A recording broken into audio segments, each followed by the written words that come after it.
Hello friends, my name is Sachin Jasuja and you are watching Centricity Speaks. आज इस video में हम डिस्कस करेंगे very interesting topic that is short selling. Short selling के बारे में जानेंगे कि होता क्या है, ऐसे कौन से टॉप 3 प्लेयर्स हैं, फंड मैनेजर्स हैं जिन्होंने बहुत पैसा कमाया है by short selling in the market. जब सब लोग अपना पैसा लूज कर रहे थे, market was going down, stock prices were going down, but ऐसे कुछ एक चुनिंदा कुछ ट्रेडर्स हैं या फंड मैनेजर्स हैं आप कह सकते हैं जिन्होंने बहुत पैसा कमाया है। हम जानेंगे कि क्या वो are they the bad man for the market, और एक रियलिटी चेक देते हैं ये मार्केट्स को। तो इस वीडियो में इस पूरे टॉपिक को अच्छे से डिस्कस करेंगे। तो चलिए शुरू करते हैं।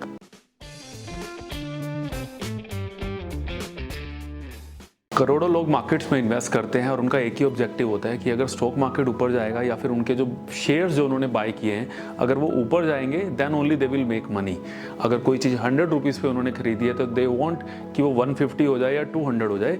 बट शॉर्ट सेलिंग का कॉन्सेप्ट बिल्कुल इसका उल्टा है। मतलब आप चाहते हैं कि स्टॉक मार्केट नीचे जाए या शेयर प्राइस नीचे जाए। अगर आपको लगता है कि कुछ एक शेयर प्राइसेस ड्रास्टिकली नीचे जा सकते हैं तो आप उसको सेल कर सकते हैं। Even if you don't own this assets, अगर आप ये एसेट्स को ओन नहीं भी करते हैं फिर भी आप स्टॉक मार्केट में जाके इनको सेल कर सकते हैं। आप फ्यूचर एंड ऑप्शन के थ्रू एक शॉर्ट पोजीशन बना सकते हैं, अपना एक बेयरिश पोजीशन बना सकते हैं, या फिर बॉन्ड्स को भी सेल कर सकते हैं। और ये जो टॉप प्लेयर्स के बारे में हम बात करने वाले हैं, इन्होंने मोस्टली यही इंस्ट्रूमेंट यूज़ करके मार्केट्स में एक शॉर्ट पोजीशन बनाई है, मतलब एक सेलिंग की पोजीशन बनाई है जहां पर इनको लगता था कि वो ड्रास्टिकली शेयर प्राइसेस नीचे जा सकते हैं। बट ये काफ़ी रिस्की इंस्ट्रूमेंट्स होते हैं और इनको बिल्कुल भी मार्केट्स में इनके साथ एक्सपेरिमेंट नहीं करना चाहिए टू ए नॉर्मल इन्वेस्टर। लेकिन कुछ प्रोफेशनल ट्रेडर्स ऐसे हैं जो इनका यूज़ करके मार्केट्स में दोनों तरफ अपनी बेट्स बिठा के अपने आप को हेज कर सकते हैं, या फिर even on the down side they can make lot of money. चलिए अब बात करते हैं टॉप 3 प्लेयर्स की जिन्होंने बहुत पैसा कमाया है, millions and billions of dollar कमाए हैं by selling the markets, by shorting the markets. सबसे ऊपर जो नाम आता है, सबसे पहला नाम जो आता है that is Michael Burry. So Michael Burry को ग्लोबल मार्केट्स में कंट्रोवर्शियल इन्वेस्टर बोला जाता है। कुछ लोगों के हीरो भी हैं माइकल बेरी। माइकल बेरी पहले से ही काफ़ी पॉपुलर थे, बट 2008 के क्रैश के बाद जब हाउसिंग स्लम्प हुआ यूएस में और बहुत बड़ा क्रैश आया और मोस्ट ऑफ द बैंक्स जहां पर स्टॉक प्राइसेस 70-80% से क्रैश हो गए, लीमन ब्रदर्स तो फिनिश ही हो गया। All those stories were captured in one movie that was Big Short। तो बिग शॉर्ट के जो क्रिश्चियन बेल जो कैरेक्टर थे, उन्होंने जो कैरेक्टर प्ले किया वो माइकल बेरी का कैरेक्टर था, and he became very very popular after that movie. जो माइकल बेरी हैं वो फंड मैनेजर थे 2000 से लेके 2008 तक फंड मैनेजर थे इन द साइन कैपिटल। उस बीच में 2005 में ही उन्होंने आइडेंटिफाई कर लिया था कि मार्केट्स में, इकोनॉमी में कुछ ज़्यादा ही यूफोरिया है, वो जो कि रियल नहीं था, रियल इकोनॉमी को वो प्रेजेंट नहीं कर रहा था। इनफैक्ट पार्टी इतनी बड़ी चल रही थी बैंक्स की दैट हाउसिंग लोन्स बड़े फ्रिक्वेंटली ऊपर जा रहे थे, एंड नोबडी वाज अज्यूमिंग कि कभी हाउसिंग मार्केट में क्रैश भी आ सकता है या हाउसिंग प्राइसेस नीचे आ सकते हैं। तो चाहे आपका इनकम था चाहे नहीं था, आपको फिर भी लोन दिया जा रहा था बाय दोज बैंक्स, और उन्हीं को रीपैकेज करके काफ़ी सारे कॉम्प्लेक्स इंस्ट्रूमेंट बनाए जा रहे थे जिसके ऊपर फर्दर लोन दिया जा रहा था। सो उस पूरे गैमेट को समझ पाए Michael Burry and could understand कि ये एक बहुत बड़ा एक डिजास्टर हो सकता है मार्केट में अगर वहाँ पर डिफॉल्ट्स बढ़ते हैं। और उन्हें डेटा को स्टडी किया और देखा कि 2005 से इनफैक्ट डिफॉल्ट रेट्स बढ़ते जा रहे थे। जो इंटरेस्ट रीपेमेंट होता है इन्वेस्टर्स को करना होता है, जो कस्टमर्स को इंटरेस्ट पेमेंट करना होता है बैंक्स को जहां उन्होंने लोन लिया हुआ है, वहां पर डिफॉल्ट्स बढ़ते जा रहे थे, बट कोई भी उस चीज़ को ध्यान नहीं दे रहा था। तो जैसे ही वो तेज़ी से बढ़ता गया तो when he approached Goldman Sachs कि कुछ ऐसे इंस्ट्रूमेंट बनाए जाएं जिसपे वो हाउसिंग मार्केट्स के अंगेंस्ट जाना चाहते हैं। तो इवन मूवी में काफ़ी इंटरेस्टिंग एक शॉट लिया गया है जहाँ पर Michael Burry approach those investment bankers of Goldman सैक्स एंड व्हेन ही सेड कि आप मेरे को कुछ ऐसे इंस्ट्रूमेंट दो जहाँ पर मैं क्रेडिट डिफॉल्ट स्वैप्स ले सकता हूँ कि अगर डिफॉल्ट बढ़ेंगे then he will make money. So उस सीन में दिखाया गया कि कैसे जो एम्प्लॉयज़ हैं गोल्डमैन सैक के वो हंसने लग जाते हैं कि there is a mad trader जो कि हाउसिंग के अंगेंस्ट जाना चाहता है, and they were very happy to build those instruments. Goldman Sachs एक बहुत अच्छा प्रीमियम उस पर चार्ज कर रहा था। ऑलमोस्ट $1 बिलियन का सिर्फ गोल्डमैन सैक से वो एसेट्स खरीदे गए थे। माइकल बेरी ने और भी कई बैंक्स को अप्रोच किया था जहां पर around $2.6 billion worth of assets he had gone short in the market. मतलब $2.6 बिलियन के अंगेंस्ट उन्होंने बेट कर दिया था कि अगर मार्केट्स में हाउसिंग नीचे जाता है then only he will make money.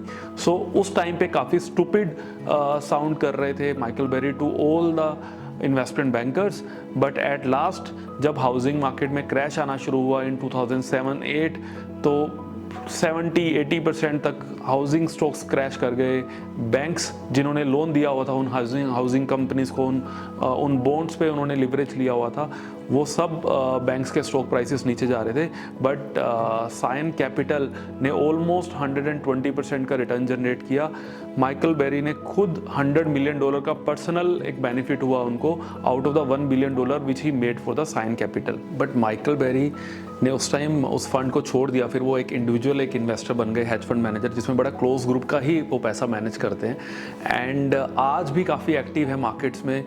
Before the tech crash he was short on the Tesla, he was short on Apple, and बड़ा क्लोजली उसको ट्रैक किया जाता है कि माइकल बेरी ने कौन सी पोजीशन बनाई हुई है। तो एटलीस्ट ट्रेडर्स और इन्वेस्टर्स काफ़ी फॉलो करते हैं माइकल बेरी को। सो सेकेंड नेम जो काफ़ी पॉपुलर है इन द मार्केट एंड वो भी एक कंट्रोवर्शियल इन्वेस्टर ही रहे हैं। तो कभी बहुत बड़ा एक लॉन्ग पोजीशन बनाते हैं, जब बनाते हैं तो बहुत बड़ा एक शॉर्ट पोजीशन क्रिएट करते हैं। So infrequent bets but big bets, that is the forte of the second guy. The name is Bill Ackman. Bill Ackman founder हैं पर्शियन स्क्वायर होल्डिंग के। एसेट अंडर मैनेजमेंट उनका almost $19 million आज की date में वो manage करते हैं। बहुत सारी बैटल्स उन्होंने जीती हैं, बट उससे भी कहीं ज़्यादा बैटल्स बिल ऑकमैन ने हारी हैं। But he always comes up, he never gives up. So ये उनका एक क्वालिटी है। बिल ऑकमैन ने पिछले 10 सालों में ऑलमोस्ट 2 टाइम्स ऐसा बहुत एक बड़ा एक ट्रेड खेला है on the short selling side, जिसमें से एक बहुत बड़ा फेलियर था। Even after that he he never gave up and in COVID times he made hell lot of money। पहले जो उनका एक फेलियर था उसकी बात करते हैं। हर्बल लाइफ नाम की कंपनी है जो 2013 में जब बिल ऑकमैन ने इसको स्टडी किया, एक्सटेंसिव एक रिसर्च रिपोर्ट निकाला जिसमें उन्होंने बताया कि उसकी जो इंट्रिंसिक वैल्यू है कंपनी की वो 0 है, क्योंकि एक पिरामिड स्कीम है, उसके बेसिस पे प्रोडक्ट्स को पुश किया जाता है और बेचा जाता है, और प्रोडक्ट की क्वालिटी भी ऐसी कुछ खास नहीं है, बट एक नेटवर्क के बेसिस पे वो बेचा जाता है। तो अल्टीमेटली जो उसका इंट्रिंसिक वैल्यू है 0 है। तो बहुत बड़ा एक शॉर्ट पोजीशन क्रिएट किया था पर्शियन स्क्वायर होल्डिंग कंपनी ने, जो क्लाइंट्स का पैसा मैनेज करती है, एंड ऑलमोस्ट $1 बिलियन का ट्रेड था, जो कि सही जा ही रहा था। ऑलमोस्ट 30-40% स्टॉक डाउन था, बट वहाँ पर एंट्री होती है एक ऐसे इन्वेस्टर की जिसने बिल ऑकमैन के ट्रेड को बिल्कुल रिवर्स कर दिया था। Investor name was Carl Icahn. Apple के भी काफ़ी बड़े शेयर होल्डर हैं, तो उनकी वजह से उस टाइम पे वो शेयर्स में एक पॉजिटिव मोमेंटम आना शुरू हुआ। एंड इन 2017 बिल ऑकमैन को वो स्केयर ऑफ करना पड़ा अपना पोजीशन। ऑलमोस्ट $1 बिलियन का एक लॉस था ये, और एक फंड जिसका एक साइज ही उस टाइम पे $15 बिलियन था, उसमें एक बहुत बड़ा एक लॉस लेना उस फंड साइड्स पे एक बहुत डेटरेंट था in the rising market when the market was doing well. लेकिन उस बीच में काफ़ी नेगेटिव पॉपुलैरिटी अट्रैक्ट किया बिल ऑकमैन ने। तो जो फंड साइज था वो $15 बिलियन से गिर के $11 बिलियन हो गया।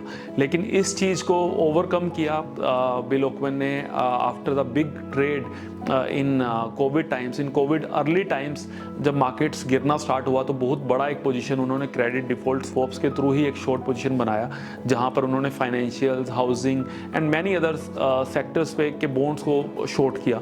एंड वहां पर एक सिंगल ट्रेड जो $27 मिलियन का एक ट्रेड था, उसने कुछ एक दिनों में ही $2.6 बिलियन का गेन लाके दिया कंपनी को। बहुत ज़्यादा पॉपुलर हो गए थे बिल ऑकमैन उस टाइम पे, तो सारे पुराने लॉसेस भी कवर हो गए। इनफैक्ट सिंस इंसेप्शन जो उनका IRR था वो काफ़ी अच्छा दिखने लगा, इनफैक्ट काफ़ी सुपीरियर दिखने लगा as compare to the market. And आज की डेट में भी बिल ऑकमैन को काफ़ी ज़्यादा ट्रैक किया जाता है। तो आपने इसमें यह भी देखा कि एक बहुत बड़े लॉस के बाद ही केम अप। सो ये जो स्टाइल ऑफ ट्रेडिंग है बड़ा ही रिस्की स्टाइल है। और after Michael Burry and Bill Ackman, now let's discuss the third player.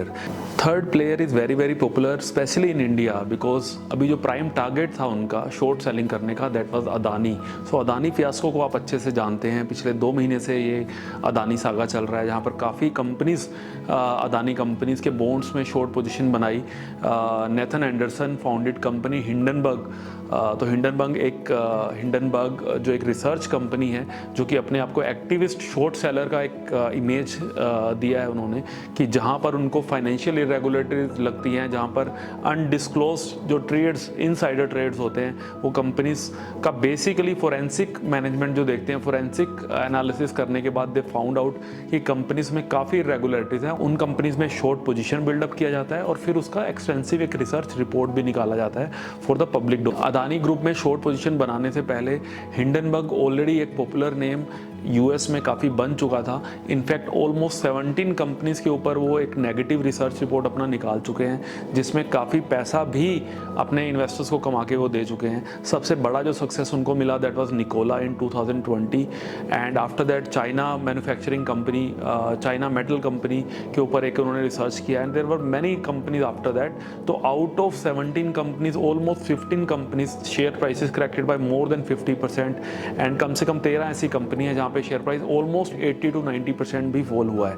तो ऑलमोस्ट माना जाता है कि कम से कम $2 बिलियन का गेन वो इन 15-17 बेट्स में अपने इन्वेस्टर्स के लिए कर चुके हैं। But after all this bets Adani comes as a one of the biggest group. कम से कम जो एस्टिमेशन लगाया जा रहा है वो कम से कम $2 से $3 बिलियन के गेन का लगाया जा रहा है to the Hindenburg as per the current prices, because पूरा ग्रुप का जो मार्केट कैप था दैट वाज $150 बिलियन। तो सबसे बड़े ग्रुप पे one of the India's largest group पे एक बहुत बड़ा शॉर्ट पोजीशन क्रिएट किया गया है through the bond selling and through the non Indian derivative instruments. तो अभी एग्जैक्ट डाटा आना बाकी है कि हिंडनबर्ग का कितना बड़ा पोजीशन था और क्या उन्होंने गेन अभी तक उसमें से बनाया। सो इन नंबर ऑफ बैट्स, हालांकि इनके नंबर ऑफ बैट्स काफ़ी ज़्यादा रहे हैं, नोट लाइक बिल ओकमैन और नोट लाइक माइकल बेरी जिनकी बड़ी इनफ्रीक्वेंट बैट्स थी बट बिग बैट्स थी। यहाँ पर बैट्स बहुत ज़्यादा हैं बट अगर आप सक्सेस रेशो की बात करेंगे तो सक्सेस रेट के हिसाब से Hindenburg actually is considered a very serious player in the short selling industry. But उससे भी ज़्यादा इम्पोर्टेंट जानना ये ज़रूरी है कि क्या ये जो नेम्स हैं Michael Burry, Bill Ackman and Hindenburg, so are this companies very relevant for the markets. We have seen कि ऐसे प्लेयर्स का होना भी बड़ा ज़रूरी है, बिकॉज एक रियलिटी चेक जो वैल्यूशंस को लेके आते हैं और जो चीज़ें एक्सपोज होती हैं, हिंडनबर्ग की हमने पहले 10-15 कंपनीज में जब हमने ट्रैक किया कि उनकी रिसर्च के फाइंडिंग्स क्या थे, and out of around 8 to 9 companies, even those management officials had committed कि yes वो irregularities थी उनकी बुक्स के अंदर। सो उस एंगल से इट इज़ वेरी इंपॉर्टेंट कि ऐसे प्लेयर्स का होना भी बहुत ज़रूरी है, बट आप किस तरीके से इसका मिसयूज़ करटेल कर सकते हो, मिसयूज़ को कम कर सकते हो, सो वो एक चीज़ होगी देखने लायक। And specially in Adani case it will be interesting to see कि कैसे जो पूरा का पूरा स्टोरी है अनफोल्ड होता है, whether Adani group comes out of this danger. Recently हमने एक न्यूज़ देखा है जहाँ पर FIS ने GOQ पार्टनर्स ने पुट किया है around $1.5 billion in the companies, because this is market and the market is much bigger than anybody else. इन पे सेटबैक्स भी आएंगे, कुछ एक शॉर्ट सेलिंग होगा जो आपके अगेंस्ट जाएगा and you have the fear, you have the risk of losing capital also, so it is a very risky trades which these professionals only make and I hope you like the video and बताइए कि क्या आपको भी लगता है कि ये players काफ़ी रेलिवेंट है मार्केट्स के लिए या फिर आपके व्यूज़ कम्प्लीटली डिफरेंट है इससे। So we are welcome to your opinion. Thank you very much, keep on watching Centricity speaks.